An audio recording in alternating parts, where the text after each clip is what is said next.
ಕ್ರಿಸ್ತನಲ್ಲಿ ಪ್ರೀತಿಯಿಂದ ಕರೆಯಲ್ಪಟ್ಟಂತಹ ಎಲ್ಲ ನನ್ನ ಸಹೋದರ ಸಹೋದರಿಯರಿಗೆ ಯೇಸು ಕ್ರಿಸ್ತ ನಾಮದ ಮುಖಾಂತರ ವಂದಿಸುತ್ತಾ ಏಪ್ರಿಲ್ 10ಕ್ಕೆ ನೇಮಕವಾದ ರಾತ್ರಿಯಾಗಿತ್ತು. ಆದುದರಿಂದ ನಾವು ಮನುಷ್ಯರನ್ನು ಮೆಚ್ಚಿಸಬೇಕೆನ್ನದೇ ನಮ್ಮ ಹೃದಯಗಳನ್ನು ಪರಿಶೋಧಿಸುವ ದೇವರನ್ನೇ ಮೆಚ್ಚಿಸಬೇಕೆಂದು ಮಾತನಾಡುತ್ತೇನೆ. 1 ಥೆಸಲೋನಿಕದವರಿಗೆ 2ನೇ ಅಧ್ಯಾಯ 4ನೇ ವಚನ. ನಮ್ಮ ಹೃದಯವು ಚಿತ್ತವನ್ನು ಉದ್ದೇಶವನ್ನು ಸೂಚಿಸುತ್ತದೆ. ಆ ಚಿತ್ತವು ದೇವರಲ್ಲಿ ಯಥಾರ್ಥವುಳ್ಳದಾಗಿಯೂ ಮತ್ತು ದೇವರಲ್ಲಿ ಕೇಂದ್ರೀಕೃತವಾಗಿಯೂ ಇರಬೇಕು.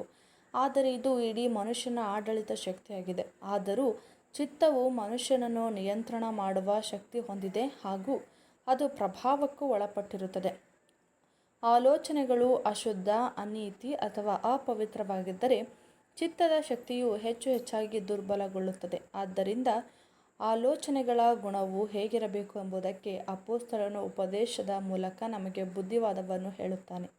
ಕರ್ತನ ಮೇಲಿನ ಭಯದಿಂದ ಪರಿಪೂರ್ಣ ಪರಿಶುದ್ಧತೆಗಾಗಿ ಹೋರಾಡುವವರು, ಪರಿಶುದ್ಧವೆಂಬ ಸೌಂದರ್ಯದಿಂದ ತಮ್ಮನ್ನು ಅಲಂಕರಿಸುವವರು, ಚಿಂತನೆಯನ್ನು ಆಲೋಚನೆಯನ್ನು ನಿರ್ಲಕ್ಷಿಸಬಾರದು ಮತ್ತು ಪ್ರತಿ ಹುಲ್ಲುಗಾವಲಿನಲ್ಲಿ ಶುದ್ಧ ಮತ್ತು ಆರೋಗ್ಯ ಆಹಾರವನ್ನು ಹುಡುಕುವುದಕ್ಕೆ ಅನುಮತಿಸಬೇಕು ಹಾಗೂ ಸೇವಿಸಲು ಶಿಸ್ತುಬದ್ಧರಾಗಿರಬೇಕು ಎಂಬುದೇ. ಆಮೆನ್.